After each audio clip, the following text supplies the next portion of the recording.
জয় শ্রীহরি। বন্ধুরা, মঙ্গলবার তার উপরে পড়েছে আবার একাদশী, অত্যন্ত পবিত্র একটা যোগ চলছে। পুত্রদা একাদশীর দিন সবাই আমাকে বলছো দিদি সহজ কিছু রেমেডি দাও যাতে আমরা করতে পারি। সবচেয়ে সহজ উপায় দিলাম, হলুদ। হলুদ তো প্রত্যেকের বাড়িতে থাকে।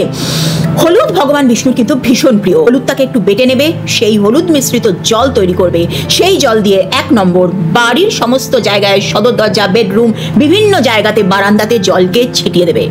ওই হলুদ মিশ্রিত জল খানিকটা নিয়ে তোমরা যে স্নান করো তার মধ্যে দিয়ে কালকে স্নান করবে।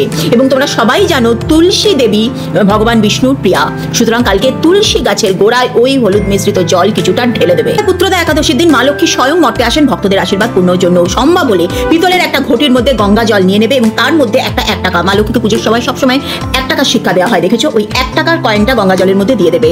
এটা করতে হবে সন্ধ্যেবেলা সূর্য অস্ত যাওয়ার পর, এবং তারপরে এই ঘটিটাকে নিয়ে ছাদে রেখে দেবে, যেন কেউ জানতে না পারে, গোপনে করবে। সারা রাত্রি এই গঙ্গা জলটা ওপরে ছাদে তোমাদের থাকবে।